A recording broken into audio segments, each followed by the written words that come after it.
করতে লাগবে না স্ত্রীর অনুমতি। হাইকোর্টের একটি রায় নিয়ে তোলপাড় সামাজিক যোগাযোগ মাধ্যম। সোশ্যাল মিডিয়ায় বইছে মিমের বন্যা, বানানো হচ্ছে মজার মজার কন্টেন্ট।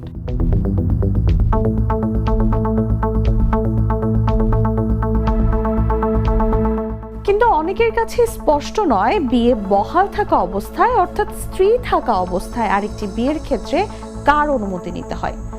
আইনের কোন বিধান নিয়ে রিট আবেদনটি হয়েছিল, হাইকোর্টের রায় কি হয়েছে, আইনেই বা কি বলা হয়েছে, ইসলামই বা কি বলে। জাগো বিশ্লেষণে জানবো এসব প্রশ্নের উত্তর। সঙ্গে আছি আমি তাসলিমা তিথি। দ্বিতীয় বিয়ের ক্ষেত্রে প্রথম স্ত্রীর বদলে সালিশ পরিষদের অনুমতির যে বিধান মুসলিম পারিবারিক আইনে রয়েছে তা বৈধতা পেয়েছে হাইকোর্টের এক রায়। ওই বিধান চ্যালেঞ্জ করে প্রথম স্ত্রীর অনুমতি নেওয়ার বিধান চেয়ে 4 বছর আগে রিট মামলা করেছিলেন সুপ্রিম কোর্টের একজন আইনজীবী। সেই আবেদন খারিজ করে রায় দিয়েছে হাইকোর্ট। পুরো ঘটনাটি একটু ছোট্ট করে বলি। 1961 সালের মুসলিম পারিবারিক আইন অধ্যাদেশের 6 ধারায় বহু বিবাহ ও প্রক্রিয়া সম্পর্কে বলা আছে। 6 ধারার বৈধতা চ্যালেঞ্জ করে সুপ্রিম কোর্টের আইনজীবী ইশরাত হাসান 2021 সালের ডিসেম্বরে হাইকোর্টে রিট আবেদন করেন। আবেদনকারীর ভাষ্য, একজন পুরুষের একাধিক স্ত্রী রাখার স্বীকৃতি মুসলিম পারিবারিক আইনে দেয়া হয়েছে, তবে তাদের প্রতি ন্যায় বিচার ও সম অধিকার নিশ্চিত না করেই আইনে বহুবিবাহের অনুমতির বিধান রাখা হয়েছে। বিয়ে বলবৎ অবস্থায় সালিশ কাউন্সিলের অনুমতি নিয়ে একাধিক বিয়ে করা যায়, তবে স্ত্রীর ভরণ পোষণ সহ অন্য প্রমাণাদি যাচাই এবং খোরপোশের বিষয়ে সিদ্ধান্ত নেওয়ার ক্ষমতা সালিশি কাউন্সিলের নেই। এতে নারীর সাংবিধানিক অধিকার ক্ষুণ্ণ হয়। রিট আবেদনের প্রাথমিক শুনানি নিয়ে 2022 সালের 5 জানুয়ারি হাইকোর্ট রুল দেয়, স্ত্রীর মধ্যে সম অধিকার নিশ্চিত ছাড়া বিয়ে বলবৎ থাকা অবস্থায় আরেকটি বিয়ের অনুমতি দেওয়ার প্রক্রিয়া কেন আইনগত কর্তৃত্ব বহির্ভূত ঘোষণা করা হবে না, রুলে তা জানতে চাওয়া হয়। পারিবারিক জীবনের বৃহত্তর সুরক্ষায় বহুবিবাহ আইনের ক্ষেত্রে নীতিমালা প্রণয়ন করতে কেন নির্দেশ দেওয়া হবে না, রুলে তাও জানতে চাওয়া হয়। চূড়ান্ত শুনানি শেষে রুল ডিসচার্জ করে গেল বছরের 20 আগস্ট হাইকোর্ট রায় দেন। পূর্ণাঙ্গ রায়টি গেল ডিসেম্বর মাসে হাতে পান রিট আবেদনকারী আইনজীবী ইশরাত হাসান।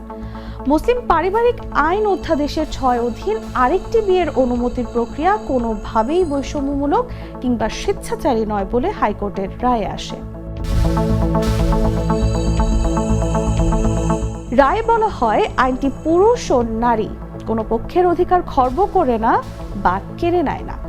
এমনকি এটি বহু বিবাহের জন্য সালিশ পরিষদের অনুমতি দিতে অথবা প্রত্যাখ্যানের ক্ষেত্রে কোনো প্রতিবন্ধকতা আরোপ করে না। সালিশ পরিষদ বিবাহের জন্য কোনো পক্ষের উপর একতরফা কোনো সিদ্ধান্ত চাপিয়ে দিতে পারে না।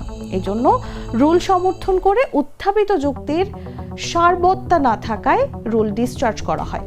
এর ফলে দ্বিতীয় বিয়ে করতে সালিশ পরিষদ বা আরবিট্রেশন কাউন্সিলের অনুমতির বিধানই বহাল থাকছে বলে রিট আবেদনকারী আইনজীবী ইশরাত জাহান জানান।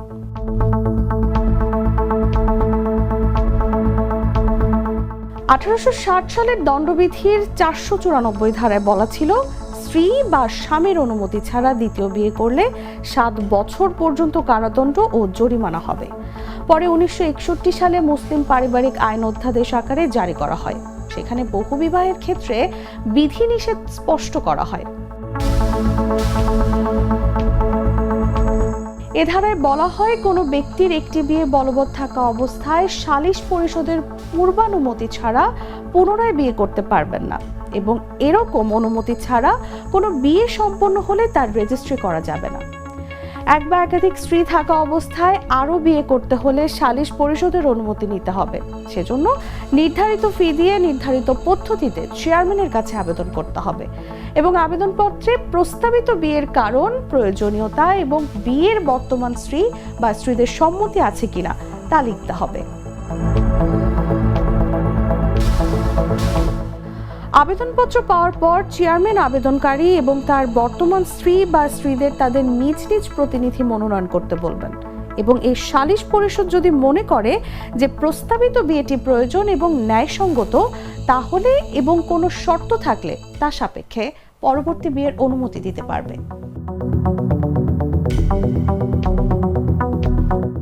আবেদনপত্র সম্পর্কে সিদ্ধান্ত নেওয়ার সময় সালিশ পরিষদ তার সিদ্ধান্তের কারণগুলো লিপিবদ্ধ করবে। কোনো পক্ষ নির্ধারিত ফি জমা দিয়ে নির্ধারিত পদ্ধতিতে সংশ্লিষ্ট মহকুমা হাকিমের কাছে পুনর্বিচারের আবেদন করতে পারবে এবং মহকুমা হাকিমের সিদ্ধান্তই চূড়ান্ত বলে গণ্য হবে। এর বৈধতা সম্পর্কে কোনো আদালতে প্রশ্ন উত্থাপন করা যাবে না। দর্শক, এখন প্রশ্ন থেকে যায়, কোনো পুরুষ সালিশ পরিষদের অনুমতি ছাড়া যদি আরও একটি বিয়ে করেন তাহলে তার কি হবে? কোনো পুরুষ সালিশ পরিষদের অনুমতি ছাড়া যদি আরও একটি বিয়ে করেন তাহলে তাকে অবিলম্বে তার বর্তমান স্ত্রী বা স্ত্রীদের সমস্ত দেনমোহরের টাকা পরিশোধ করতে হবে। পরিশোধ করা না হলে তা বকেয়া রাজস্বের মতো আদায় করা যাবে। অভিযোগের ভিত্তিতে দোষী সাব্যস্ত হলে তাকে 1 বছর পর্যন্ত বিনাশ্রম কারাদণ্ড অথবা 5,000 টাকা পর্যন্ত জরিমানা অথবা উভয় দণ্ডে দণ্ডিত করা হবে। তবে হাইকোর্টের এই রায়ের পর অনেকেই জানতে চান এই বিষয়ে ইসলাম কি বলে। ইসলামের দৃষ্টিতে দ্বিতীয় বিয়ের ক্ষেত্রে প্রথম স্ত্রীর অনুমতি নেওয়া অপরিহার্য নয়, তবে এর সাথে জড়িয়ে রয়েছে কিছু গুরুত্বপূর্ণ শর্ত। ইসলাম একাধিক বিয়ের অনুমতি দিয়েছে, তবে শর্ত হলো স্ত্রীর প্রতি ন্যায় ও সমান আচরণ বজায় রাখতে হবে। একাধিক স্ত্রীর মধ্যে বৈষম্য করলে কিংবা তাদের হক আদায় করতে না পারলে দ্বিতীয় বিয়ে করা ইসলামে জায়েজ নয়। দর্শক, আজ এই পর্যন্তই। জাগো বিশ্লেষণের নতুন আরো তথ্য নিয়ে হাজির হব। সেই পর্যন্ত সবাই ভালো থাকুন, সুস্থ থাকুন এবং দেখতে থাকুন জাগো নিউজ। দুধার চকলেটে একাকার হয়ে ওঠা প্রাণ লেয়ার সম্পর্কের মিষ্টি ম্যাজিক।